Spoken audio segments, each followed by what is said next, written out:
Assalamualaikum warahmatullahi wabarakatuh. Kembali lagi di channel Alur Cerita Film.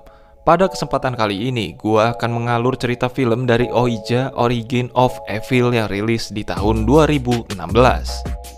Yang mana film ini menceritakan tentang seorang anak kecil yang tidak sengaja memainkan papan permainan yang bisa memanggil arwah seseorang yang sudah meninggal. Tapi sayangnya arwah yang dipanggil ternyata tidak hanya satu, tapi ada puluhan. Ditambah lagi ternyata semua arwah yang dipanggil bukan arwah yang baik-baik, tapi arwah yang penuh dengan dendam. Nah, daripada penasaran, mending langsung saja ke alur filmnya. Oh, what happened to my neck? Di awal diperlihatkan seorang pria tua yang bersama dengan anaknya sedang mendatangi ke kediaman seorang dukun yang bernama Alice Zender. Bukan untuk pesugihan ataupun santet, melainkan pria itu ingin Alice memanggil arwah istrinya yang sudah meninggal. Lalu ritual pun dimulai. Alice meminta mereka saling bergenggaman tangan selagi Alice memanggil-manggil nama istri dari pria tua itu yang bernama Mary. What was your wife's name? Mary. Let's begin. Tapi ternyata sang anak merasa semua ini aneh dan tidak percaya jika Alice bisa memanggil arwah ibunya yang sudah meninggal. Hingga tiba-tiba meja pun bergetar, yang mana artinya Alice berhasil mengundang arwah Mary. Alice meminta tanda jika memang benar Mary yang datang dengan meniup lilin di sana. Mary, if that's you, give us a... Lalu Alice pun menghidupkan 3 lilin di atas meja dan memberikan 3 pertanyaan kepada Mary. Yang mana jika Mary ingin menjawab iya, maka Mary bisa membiarkan lilinnya tetap hidup. Tapi jika jawabannya tidak, maka Mary bisa mematikan lilinnya. Hingga akhirnya pertanyaan-pertanyaan pun diajukan oleh pria tua itu. Tapi ketika pertanyaan ketiga diajukan, tiba-tiba saja muncul bayangan wanita di balik hordeng. Any more? Ask your last question. Yang malah membuat sang anak ketakutan dan mengatakan jika ini semua tipuan. Namun ternyata I don't know how she's doing this, but... Karena kejadian itu membuat sang anak dan pria itu pun pergi. Tidak lupa juga pria tua itu ingin memberikan uang kepada Alice. Namun Alice menolaknya karena dia merasa tidak enak kepada pria tua itu yang sudah membuatnya ketakutan setengah mati. Dan ternyata semua ritual itu hanyalah settingan yang dibuat oleh Alice bersama dengan anaknya yang bernama Lina dan Doris. Namun tujuan Alice bukan untuk menipu kliennya, melainkan Alice ingin memberikan jawaban yang membuat kliennya merasa nyaman dan dapat merelakan kepergian orang-orang yang disayanginya. Karena kejadian itu membuat Alice rugi $5. Ditambah lagi dia bingung bagaimana dia bisa menutupi hutang-hutangnya semenjak suaminya meninggal. Tapi malam itu, bukannya membantu ibunya, Lina malah pergi diam-diam ke tempat temannya. It's your job to stand at the curtains and not... Closure, we give them peace, we... Awalnya Lina dan teman-temannya hanya ingin ngobrol santai, tapi salah satu temannya mengatakan jika dia baru saja membeli papan permainan yang katanya bisa memanggil arwah. Singkat cerita, mereka berempat pun bermain papan yang mana ada 3 aturannya. Pertama, mereka tidak boleh main sendirian, tidak boleh bermain di kuburan, dan terakhir, selalu mengucapkan selamat tinggal ketika sudah selesai bermain. Tapi ternyata mereka sama sekali tidak mendapatkan tanda-tanda jika ada arwah yang datang. Dan malah dikagetkan dengan orang tua temannya Lina yang tiba-tiba saja muncul. There's no spirit. Ellie! Karena ternyata ibunya Lina sudah menjemput Lina dan memarahinya karena sudah keluar rumah diam-diam. Keesokan harinya, Alice berencana pergi ke swalayan untuk membeli lilin yang baru. Di sana Lina melihat papan Ouija, yang mana papan yang sama yang pernah dimainkan oleh Lina dan teman-temannya. Karena ternyata Alice memiliki ide untuk menggunakan papan itu agar bisa menunjang kegiatan peparanormalan yang ia lakukan. Tapi sebelum diuji coba ke kliennya, Alice sedikit memodif papan itu dengan memberikan besi di bawah penunjuk papannya, agar ia bisa menggerakkan menggunakan magnet yang ada di kakinya nanti. Jadi seolah-olah penunjuk itu akan digerakkan oleh arwah yang datang. Tapi ketika Alice mencoba papan yang sudah dimodifnya, tiba-tiba saja Lina yang ada di kamar terkejut melihat adiknya berbicara sendiri. Who are you talking to, Doris? It's your name. Marcus. Karena tanpa disadari oleh Alice, ternyata dia sudah memanggil dan mengundang arwah yang bernama Marcus. Bahkan bukan hanya Marcus saja, Tapi ternyata masih banyak arwah yang datang karena panggilan yang Alice lakukan. Spirit, can you hear me? And we can see you. Pada malam harinya, Doris yang tidak bisa tidur malah memainkan papan Ouija itu. Are you there? Who are you? Dan ternyata bukan hanya Alice saja, tapi Doris juga berhasil mengundang arwah melalui papan tersebut. Tapi keesokan harinya Alice dipanggil oleh gurunya Doris di sekolah yang bernama Tom. Bukan karena nilai Doris yang turun, tapi Tom kaget melihat Doris yang tiba-tiba saja menulis Latin pada PR-nya. Unless she's learned cursive and some usual. Who helped you with this? My new friend. Dan pada malam harinya Alice yang sedang sedih karena hari itu dia mendapatkan surat dari bank yang ingin menyita rumahnya. Tapi tiba-tiba Doris datang menemui ibunya sambil membawa uang yang sangat banyak. Dan setelah ditanya oleh ibunya dari mana Doris mendapatkan uang itu, Doris pun mengatakan jika dia diberitahu oleh ayahnya melalui papan Ouija yang dia mainkan, di mana ayahnya mengatakan jika ada uang yang disimpan oleh pemilik rumah yang lama. There's no more. I checked people who were here before. Namun karena Alice dan Lina tidak percaya, akhirnya Doris pun memainkan papan itu untuk memanggil ayahnya. Dan benar saja, tidak lama dari situ tiba-tiba saja penunjuk papan itu pun bergerak sendirinya, yang membuat Lina malah ketakutan karena tidak percaya jika itu adalah ayahnya. Tapi tidak dengan ibunya, karena ibunya sangat yakin jika itu suaminya. Karena ketika Alice memberikan pertanyaan yang diketahui oleh suaminya, papan itu menunjukkan jawaban yang benar.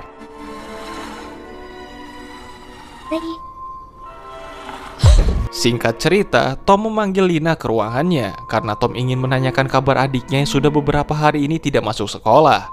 Yang ternyata akhir-akhir ini Doris membantu ibunya bekerja sebagai paranormal. Always. Namun hari itu ketika Doris menggunakan papan arwah itu, Doris merasa lehernya sangat berat, yang mana dia pun mencoba menghubungi ayahnya. Tapi bukan ayahnya yang muncul, melainkan tiba-tiba saja ada sosok iblis yang muncul yang ingin merasuki tubuh Doris.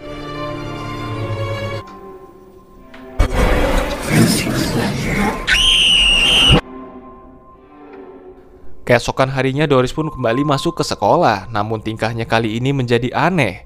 Karena itu teman-temannya malah ingin mengerjainya, dan yang terjadi malah bahkan di rumah tanpa diketahui oleh Lina, mata adiknya menjadi putih semua. Dan malam itu karena ibunya sedang pergi bersama Tom, Lina mengundang pacarnya yang bernama Mikey ke rumahnya dan mengancam adiknya untuk tidak memberitahu hal ini kepada ibunya. Tapi ketika Mikey akan pulang, tiba-tiba saja dia dikejutkan dengan kemunculan Doris di belakangnya. Mikey pun merasa aneh dengan tingkah Doris yang seperti orang lain, dan dia pun memutuskan langsung pergi dari rumah Lina. Sebelum tidur tiba-tiba saja Lina kaget melihat mulut boneka miliknya sudah dijahit, dan dia pun langsung menuduh Doris yang melakukannya. Tapi Doris mengatakan jika itu bukan ulahnya, melainkan itu ulah dari ayah mereka. Yang tentu saja Lina tidak percaya karena memang selama ini dia belum percaya jika Doris berhasil memanggil arwah ayah mereka. What the hell did you do this for? Experiencing something amazing. Daddy did. To stop the voices. Karena tingkah adiknya semakin aneh, Lina tidak sengaja menemukan kertas di kolong tempat tidur adiknya. Dan kertas itu pun diberikan kepada Tom karena dia kaget tulisan itu bukan bahasa Inggris, melainkan bahasa Polandia. Jadi Lina meminta untuk Tom mengartikan tulisan itu karena dia juga khawatir dengan kondisi adiknya yang semakin aneh. Bahkan hari ini saja adiknya itu tiba-tiba saja marah dan tidak mau pergi ke sekolah. They say I think they may be in Polish. Doris wrote. Setelah Tom mengartikan tulisan yang diberikan oleh Lina, Tom memutuskan untuk pergi ke tempat Lina, yang mana dia bermaksud untuk membuktikan apakah memang benar jika Doris bisa memanggil arwah menggunakan papan Ouija itu. Dan sungguh terkejutnya Tom, pertanyaan-pertanyaan yang diberikan dan dijawab dengan benar oleh papan itu yang bergerak dengan sendirinya. Bahkan tidak hanya itu saja, Doris juga mengeluarkan suara perempuan yang mana suara itu berasal dari arwah istrinya Tom yang dipanggil oleh Doris. Happy. Dan setelah itu Tom meminta ingin berbicara bertiga dengan Lina dan Alice secara diam-diam tanpa diketahui oleh Doris, yaitu mengenai catatan yang diberikan oleh Lina sebelumnya. Gloria, what's your middle name? Lynn? Remarkable. You can speak in private? What's this about, Father? Yang mana sebenarnya Tom ingin mengatakan jika ritual yang dilakukan tadi bukan memanggil arwah istrinya, karena sebenarnya jawaban yang diberikan oleh papan itu ternyata salah. Jadi singkatnya, papan itu bisa membaca pikiran orang yang memberikan pertanyaan. Karena itu Tom khawatir jika ada sosok yang sudah merasuki Doris melalui papan tersebut. Powers and forces. Dan mengenai catatan yang ditemukan oleh Lina di kamar Doris, ternyata isinya adalah catatan yang ditulis oleh sosok bernama Markus, yaitu orang Polandia yang pergi ke Amerika karena kejaran tentara Jerman ketika Perang Dunia Kedua. Dan di catatan itu, Markus mengatakan jika dia dan beberapa orang lainnya meninggal di rumah ini diakibatkan malpraktek yang dilakukan oleh dokter gila. Bahkan menurut Markus masih ada ruangan rahasia di rumah Alice, yaitu tempat di mana jasad Markus dan korban lainnya yang ditaruh oleh dokter gila tersebut. Doctor had a secret room from a man named Marcus who grew up in Poland. Sementara mereka bertiga masih mengobrol, ternyata tanpa diketahui oleh Lina, ternyata pacarnya datang ke rumahnya. Tapi Doris mengatakan jika Lina dan ibunya sedang keluar. Jadi Doris meminta Mikey untuk menunggu Lina dan ibunya. Sambil menunggu, Doris mengajak Mikey ke ruangan bawah tanah. Doris mengatakan jika masih banyak harta karun, jadi dia meminta Mikey menemukannya. Tapi bukannya ketemu perhiasan berharga, tapi tiba-tiba There's treasure in the walls. It's ended up in a mental hospital. Dan sementara itu, Tom pun meminta mereka bertiga untuk pergi dari rumah ini. Tapi ketika mereka akan pergi, ternyata Doris sudah menghilang dan lebih parahnya lagi. Karena ternyata All those years. When I got her and we get her outside. ya, Mikey pun sudah digantung. Ditambah lagi terdengar suara dari ruangan bawah tanah. Mereka bertiga pun mengeceknya untuk mencari keberadaan dari Doris. Tom juga meminta Lina untuk membawa papan Ouija itu agar mereka bisa membakar di ruangan bawah tanah itu. We're going down there. We're burning that thing in the furnace. What's that? Setelah sampai di sana, mereka bertiga pun kaget karena ternyata di balik dinding bawah tanah itu terdapat tumpukan mayat-mayat korban dari dokter gila yang dimaksud oleh Markus di catatannya. Yang mana Lina pun sadar jika dia dan keluarganya telah bermain papan Ouija di kuburan. Akhirnya Tom pun menyuruh Lina membakar papan Ouija itu. Sementara Tom akan terus mencari keberadaan Doris melalui saluran udara di ruangan bawah tanah tersebut. Yang ternyata saluran udara itu terhubung ke ruangan rahasia tempat dokter gila itu praktek. Tom pun sempat berbicara dengan Doris yang sudah kerasukan. Tom menawarkan kepada arwah-arwah itu untuk melepaskan Doris dan memberikan pemakaman yang layak. That's where we died. Bahkan arwah-arwah itu langsung melemparkan tubuh Tom dan membuatnya langsung meninggal. Setelah itu Doris pun langsung menyerang Lina dan Alice, bahkan sampai membuat Lina pingsan. Tapi Alice yang masih sadar menawarkan dirinya sendiri untuk menjadi wadah. Tapi arwah itu menolak karena mereka semua ingin mereka bertiga. I'm a vessel. I can help you. Tidak lama dari situ, Lina pun siuman dan kaget melihat ayahnya yang muncul di hadapannya. Dan ternyata ayahnya ingin menunjukkan kejadian ketika Lina bertengkar dengan Doris ketika melihat mulut boneka Lina yang sudah terjahit. Dan ternyata memang benar jika itu bukanlah ulah dari Doris, tapi itu ulah dari ayah mereka yang ingin menunjukkan cara untuk menghentikan arwah-arwah tersebut. Setelah mengetahui caranya, Lina pun langsung menyerang Doris yang mana saat itu arwah-arwah itu ingin membunuh Alice. Karena tidak ada pilihan lain selain menutup mulut Doris, akhirnya Lina pun menjahit mulut Doris agar suara-suara dari arwah itu tidak bisa mempengaruhi siapapun lagi.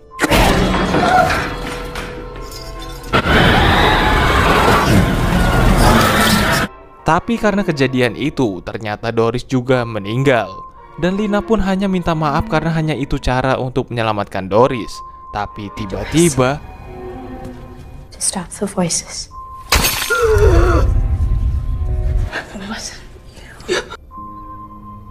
ya, ternyata arwah-arwah itu malah pindah ke tubuh Lina. Setelah kejadian itu, akhirnya Lina pun dimasukkan ke rumah sakit jiwa karena ternyata Lina dituduh telah membunuh ibunya sendiri. Namun sampai sekarang polisi ternyata masih tidak bisa menemukan jasad dari Doris. Yang mana Lina ternyata tidak memberitahu soal ruangan rahasia di rumahnya ketika penyelidikan kasus tersebut. Karena ternyata Lina sampai saat ini masih dirasuki oleh arwah-arwah itu. Dan dia juga masih memainkan permainan Oija menggunakan darahnya sendiri untuk memanggil Doris. Dan film pun tamat.